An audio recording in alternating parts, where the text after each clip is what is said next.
جب جنگ بدر ہوئی تھی تو صرف 313 تھے لڑنے والے، باقی ڈرتے تھے لڑنے کے لیے، باقی ڈرتے تھے لڑنے کے لیے، باقی ڈرتے تھے لڑنے کے لیے۔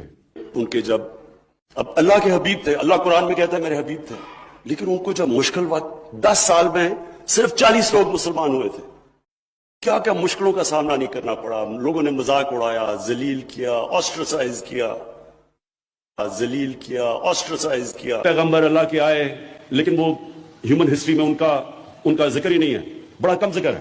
حضرت موسیٰ کا ہے لیکن حضرت عیسیٰ کا تو ہسٹری میں ذکر نہیں ہے۔ تو میں سمجھتا تھا کہ اللہ مجھے بھی مشکل وقت سے گزار رہا ہے، میری تیاری کروا رہا ہے، جس طرح اس نے نبی کی تیاری کروائی، میری تیاری کروا رہا ہے جس طرح اس نے نبی کی تیاری کروائی۔ میرا کوئی ایمان نہیں تھا اللہ میں، میرا کوئی ایمان نہیں تھا اللہ میں، میرا کوئی ایمان نہیں تھا اللہ میں۔ میں جس طرح مسلمان ہوتے ہیں، جمعے کی نماز پڑھ لی تو کبھی صبح کی نماز، کوئی روزہ رکھ لیا تو پاکستان میں نہیں تو نہیں رکھا، میرا ایمان نہیں تھا اللہ میں، میرا ایمان نہیں تھا اللہ میں، میرا ایمان نہیں تھا اللہ میں۔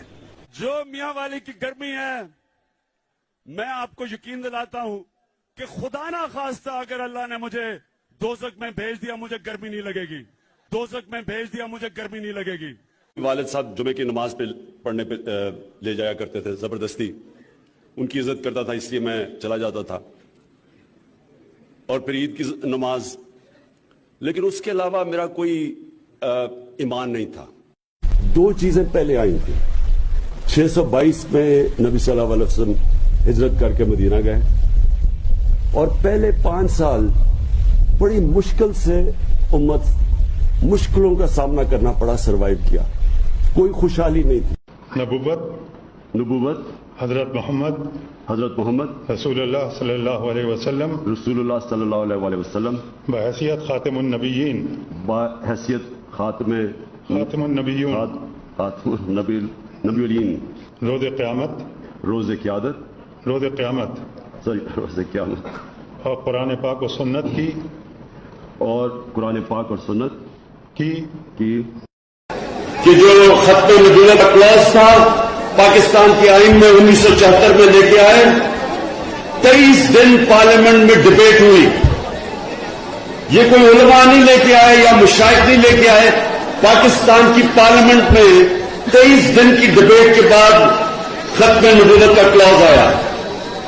ساری قوم یہ پوچھنا چاہتی ہے کہ کون تھا اس کے پیچھے، کیا وجہ تھی، کیا وجہ تھی کہ یہ آئین کے اندر امینڈمنٹ کرنے کے لیے اور کلاز نکالنے کے لیے، چینج کرنے کے لیے کیا وجہ تھی؟ یہ قوم اس کو ڈیمانڈ کرے گی، قوم اس کا جواب چاہے گی۔ اس کے لیے جتنی بھی دیر ہوگا اس حکومت کے لیے مشکل ہوتا جائے گا جب تک اس کا جواب نہیں دے گی۔ میں پھر سے جامی صاحب آپ کا شکر گزار ہوں کہ آپ نے مجھے آج موقع دیا یہاں ایک اور اتنی زبردست محفل میں تو ایک